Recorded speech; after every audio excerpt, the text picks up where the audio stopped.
ماں باپ کے ساتھ بھلائی تو اگر ان میں سے ایک یا دونوں تمہارے سامنے بڑھاپے کو پہنچ جائیں تو ان کو اف تک نہ کہنا اور نہ انہیں جھڑکنا،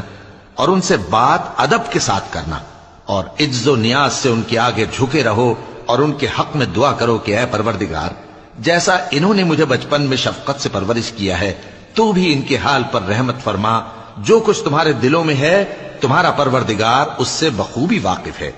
اگر تم نیک ہوگے تو وہ رجوع لانے والوں کو بخش دینے والا ہے۔ اور رشتہ داروں اور محتاجوں اور مسافروں کو ان کا حق ادا کرو، اور فضول خرچی سے مال نہ اڑاؤ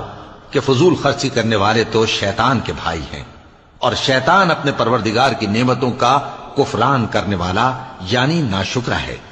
اور اگر تم اپنے پروردگار کی رحمت یعنی فراخ دستی کے انتظار میں جس کی تمہیں امید ہو ان مستحقین کی طرف توجہ نہ کر سکو تو ان سے نرمی سے بات کہہ دیا کرو،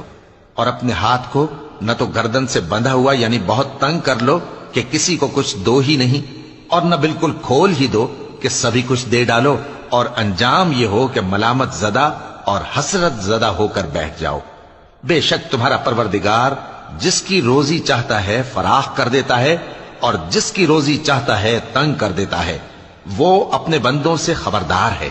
اور ان کو دیکھ رہا ہے۔ اور اپنی اولاد کو مفلسی کے خوف سے قتل نہ کرنا، کیونکہ ان کو اور تم کو ہم ہی رزق دیتے ہیں، کچھ شک نہیں کہ ان کا مار ڈالنا بڑا سخت گناہ ہے۔ اور زنا کے پاس بھی نہ جانا کہ وہ بے حیائی ہے اور بری راہ ہے۔ اور جس جاندار کا مارنا اللہ نے حرام کیا ہے اسے قتل نہ کرنا مگر جائز طور پر یعنی بفتوائے شریعت۔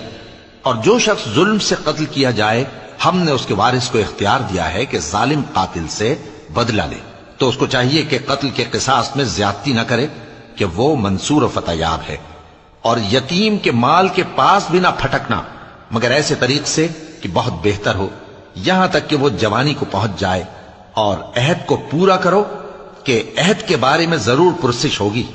اور جب کوئی چیز ناپ کر دینے لگو تو پیمانہ پورا بھرا کرو، اور جب تول کر دو تو ترازو سیدھی رکھ کر تولا کرو، یہ بہت اچھی بات اور انجام کے لحاظ سے بھی بہت بہتر ہے۔ اور اے بندے، جس چیز کا تجھے علم نہیں اس کے پیچھے نہ پڑ کہ کان اور آنکھ اور دل ان سب اعضاء کے بارے میں ضرور باز پرس ہوگی۔ اور زمین پر اکڑ کر اور تن کر مت چل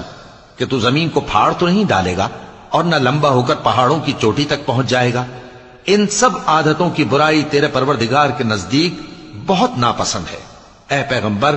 یہ ان ہدایتوں میں سے ہیں جو اللہ نے حکمت کی باتیں تمہاری طرف وحی کی ہیں، اور اللہ کے ساتھ کوئی اور معبود نہ بنانا کہ ایسا کرنے سے ملامت زدہ اور راندہ درگاہ بنا کر جہنم میں ڈال دیے جاؤ گے۔ مشرکو،